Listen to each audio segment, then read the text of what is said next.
Hi guys, welcome to our daily encounter. In Leviticus chapter 23, we see the various feasts that the people were to observe when they entered into the promised land.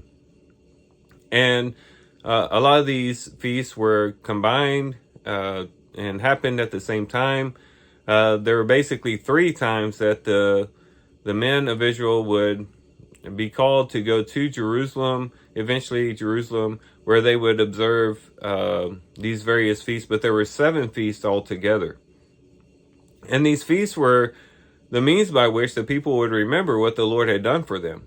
And so a lot of these feasts are about remembering the goodness of the Lord, the blessing of the Lord, the way that the Lord had helped them in the past. But there was also an element of prioritizing their lives. When they came to the feast, they would remember what was most important. It would help them to remember what they were all about, to remember how they are a holy people serving a holy God. And these feasts would help that be in the forefront of their mind and help them to do that. But also it would cause unity to or the unity of the people to solidify, and so that they would continually have this national unity. As the people had to come to the same location to worship the Lord, it would promote unity within the people as they came together. Even though they were divided among these various tribes, they would come together as one people, united to observe these feasts. And so these various feasts had many different benefits to them. Again, so that they would remember what the Lord had done for them, so that they would be able to reprioritize their life, and so that they could promote unity within themselves. And as we are going to worship, many of us are going to worship with other believers today on what's commonly called the Lord's Day. We too can say that we are doing basically the same things, that we can reap the same benefits by gathering together with other believers. As we come together with other believers, we can remember what God has done for us.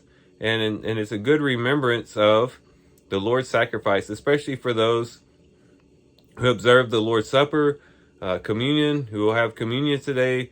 It's a good opportunity to remember the Lord's sacrifice for us.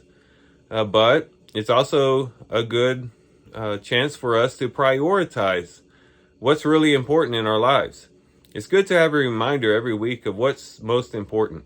It's very easy as the week goes on, as time goes on, for us to begin to get sucked into the responsibilities of life, to begin to be concerned about this matter or that matter.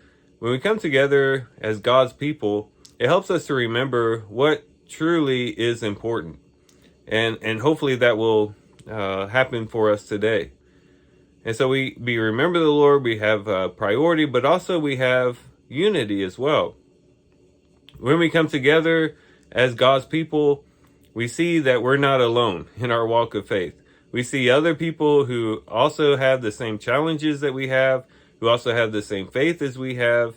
And we realize that there are other people who are trying to live a life of faithfulness to the Lord. And it helps us to be encouraged to know that we have other people who are facing the same challenges, but are working through those challenges. And it helps us to have a sense of cohesiveness and unity with other fellow believers in our community. And so as we gather together as believers, there is so much benefit to that. There's so much that is going on that benefits us spiritually, that helps us psychologically, emotionally, and just really helps us in being prepared to live the life that God has called us to live. And hopefully as we read about the feast today, we'll all the more be encouraged to do that very thing. So here's some things we can reflect on and think about as we do our reading today. With that, guys, I do thank you for watching the video today. Hope you guys have a great day. Love you guys. God bless.